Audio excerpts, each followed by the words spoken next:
Pois bem, fizemos o nosso estudo sobre o logaritmo e agora nos interessa definir as funções logarítmicas, compreender quais são o seu domínio e sua imagem e investigar se essas funções são sobrejetivas ou injetivas.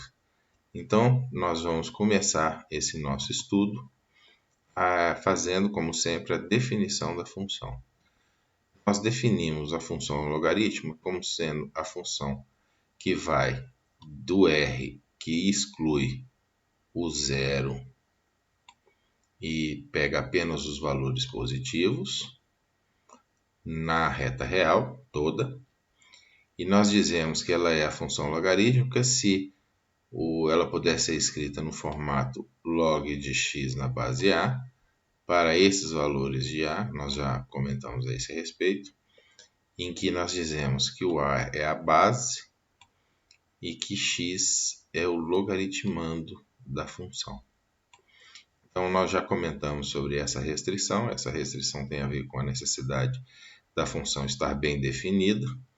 E essa restrição que aqui está não é uma restrição que seja relacionada com isso daqui. São restrições diferentes e nós vamos ver em seguida por que essa restrição aqui é necessária para que nós possamos definir a função logarítmica de uma maneira adequada. Então, nós fazemos essa restrição aqui, nós já falamos sobre isso, porque a função logarítmica está sendo definida em termos da função exponencial, para a qual essas restrições são absolutamente necessárias. Ok? Então vamos lá falar do gráfico da função. O gráfico da função logarítmica, pensada nessa forma mais simples que aqui está, nesses dois casos, depende crucialmente do valor da base. Assim, se o valor da base for maior do que 1, nós temos então uma função crescente. Quando eu cresço no x, a função cresce no y. Se por outro lado eu tenho uma base que é o a, que é maior que zero, ela tem sempre que ser maior que zero e menor que 1, então o que eu tenho é uma função que quando eu cresço no x, ela decresce no y. Então, o que eu tenho é uma função decrescente. Então, a crescente para a maior que 1 e decrescente para o caso em que a é maior que 0 e menor que 1. Então, o parâmetro a vai definir isso aí, nós vamos ver isso com mais detalhes numa aula mais adiante. Ok, mas a partir dessa análise do gráfico, eu consigo ter uma boa ideia sobre o caráter sobre, claro, qual o domínio da função, qual a imagem e se ela é sobrejetor ou injetor. Vamos analisar cada um desses elementos individualmente. Então, vamos primeiro falar do domínio da imagem. Nós temos aqui a função nas suas duas possibilidades e nós então queremos saber qual é o domínio dela. Vejam que eu não tenho valores de y correspondentes a x para x menor que zero. Então, o que acontece? Se eu quero ter uma função, eu tenho que restringir o domínio.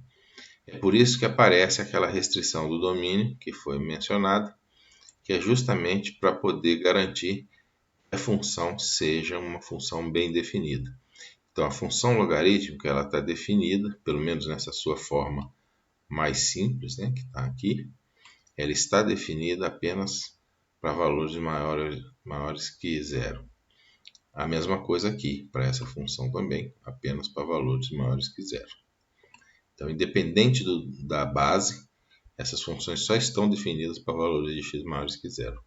Eu faço a restrição do domínio justamente para garantir que eu vou ter uma função bem definida.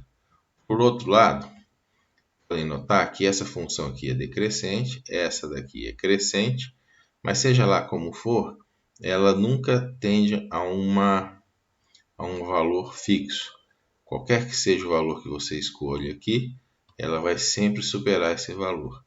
Isso significa que essa função decrescente começa no mais infinito e vai para o menos infinito, e essa aqui começa no menos infinito e vai para o mais infinito. Isso significa, portanto, que a imagem dessa função ela é a reta real toda, de menos infinito a mais infinito. Então, nós temos um domínio que sofreu uma restrição e a imagem ela é igual ao contradomínio da função. Perfeito. Então, vamos agora analisar a sobrejetividade dessa função. Então, nós temos aqui novamente os gráficos tanto da função crescente quanto da função decrescente.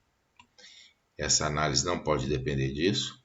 E nós queremos saber se ela é sobrejetora. Qual é a pergunta, então, que nós fazemos para saber se ela é sobrejetora? Nós queremos saber o seguinte: se dado um y, vai existir um x que corresponde a esse y.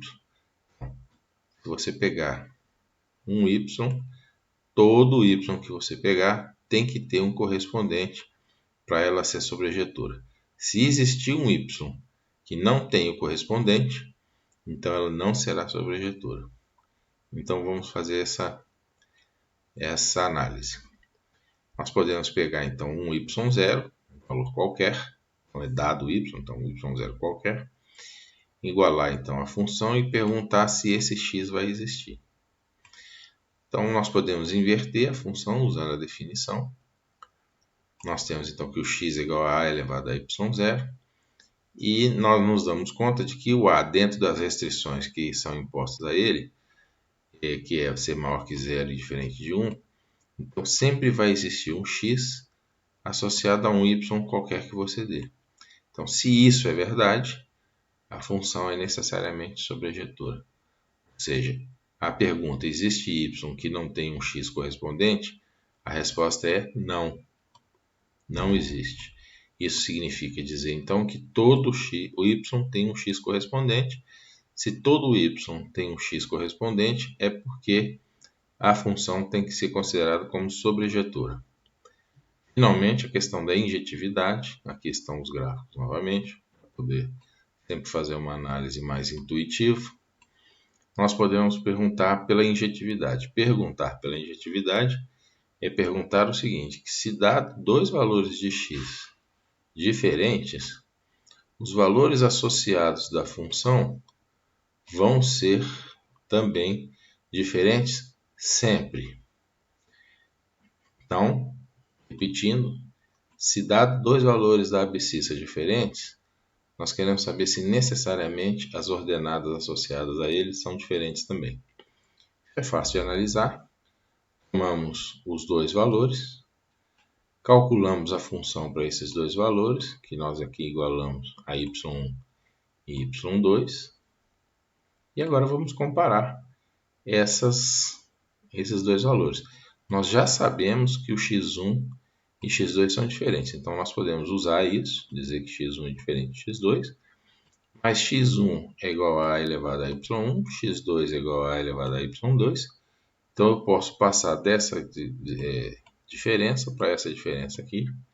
A y elevado a y1 é diferente de a elevado a y2. Eu posso agora passar esse cara dividindo. Eu fico então com a elevado a y1 dividido por a y2 diferente de 1, porque esse cara aqui deixou 1, né? Então, o a elevado a y1 menos y2, usando aqui a propriedade da divisão de potências, tem que ser diferente de 1. Mas isso aqui significa necessariamente que o y1 menos y2 não pode ser igual a zero. Porque se ele fosse igual a zero, isso aqui daria 1. Então, se isso aqui é verdade, é porque o y1 e o y2 são diferentes. Ora, então o que eu mostrei? Que se o x1 é diferente de x2, o y1 é diferente do y2. Isso significa que a função é injetora. Então, feita a restrição do domínio, a função é injetora e sobrejetora simultaneamente. Então, é isso que nós gostaríamos de falar a respeito das propriedades mais básicas da função logarítmica, e eu agradeço então a atenção de vocês. Só para finalizar, lembrar que uma análise de injetividade boa é aquela de fazer o traçado de uma reta horizontal e perguntar se essa reta vai cortar a função em mais de um ponto. E vejam que isso aqui não vai acontecer nunca. A função logarítmica é ou uma função sempre crescente ou uma função sempre decrescente, a depender do valor da base. Então não vai acontecer em nenhum caso que dois valores diferentes possam gerar, da abscissa possam gerar o mesmo valor da função. Então é isso que nós queremos falar, agradecer o interesse. Até a próxima aula.